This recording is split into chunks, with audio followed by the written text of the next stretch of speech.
Zion is stunning in a wonderfully chaotic way. We're Dom and Deb, and in this video, we're going to try to help clear up some of the confusion. First of all, it's important to note that Zion is the third busiest national park in the U.S. The drive from Bryce Canyon to Zion National Park takes about 1.5 to 2 hours and is around 80 miles. The road is pretty smooth, but there are some turns and hills that give you awesome views along the way.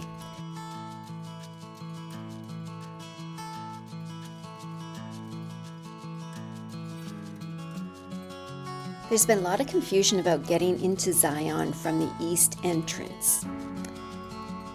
Entering Zion Park from the east entrance with an RV involves taking Highway 9, which leads to the park's east entrance. Be mindful of the park's tunnel though. There's a height restriction, 13 feet 1 inch, and a length limit of up to 40 feet. To stop traffic at the Zion East entrance, you would need to pay a $15 permit fee in addition to the regular park entrance fee. You pass through the park entrance first, then they measure or assess your rig, then about 15 minutes down the road, then you enter the tunnel.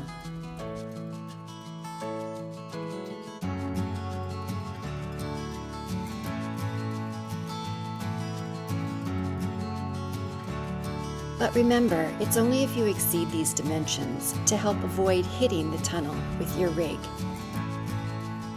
It's dark, it's not lit, and it's long.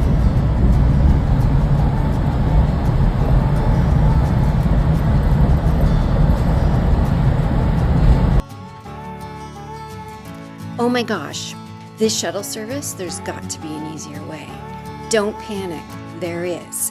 Don't worry about renting a bike, and don't worry about having to walk in and try to avoid the lineups. The secret here is just get there early.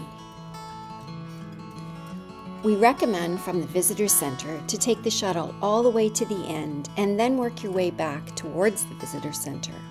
That way you're not trying to get on the shuttles that are packed with people heading to the Temple of Zenawava, the stop for the infamous Narrows hike.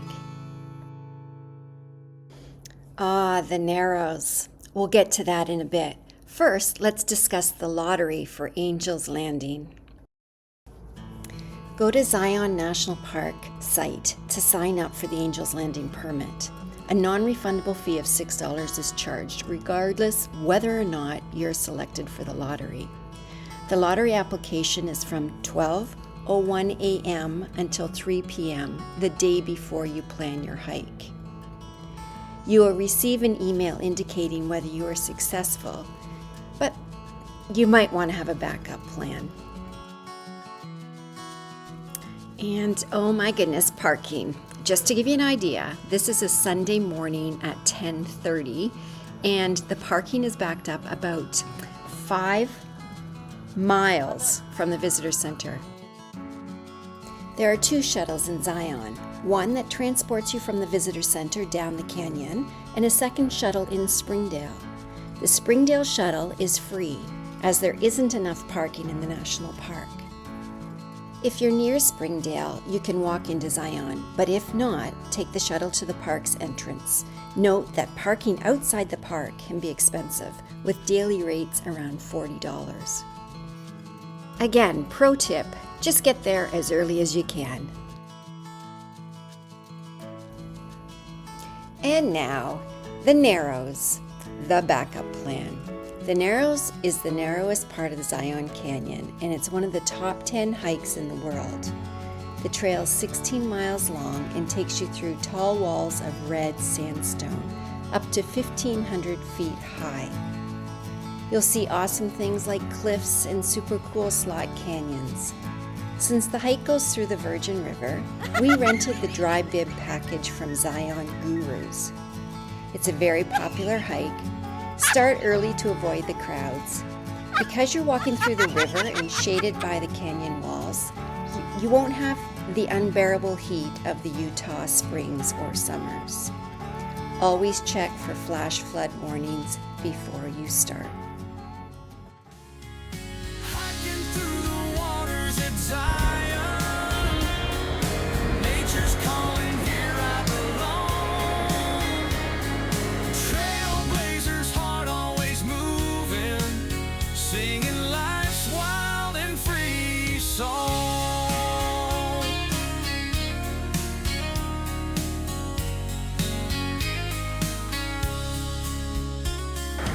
Sunset paints the canyon's grand face, whispers of the wind through the trees, each breath taking away the day's pace.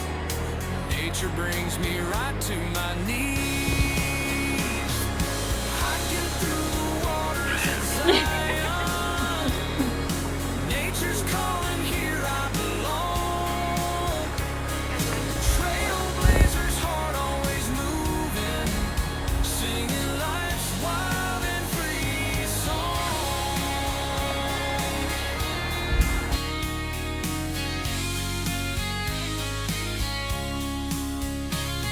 Stars climb high in the night sky, silence wrapped in a gentle breeze. This journey's etched in my own map, wandering wild, living with ease, hiking through the waters at Zion.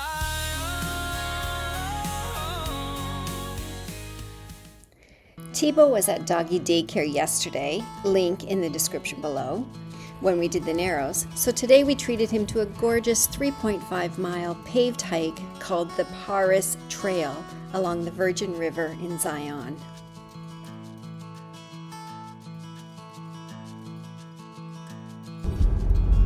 Okay, RVers, as I drive along, I've got all these crazy things in my head that I really need to let you know before I forget.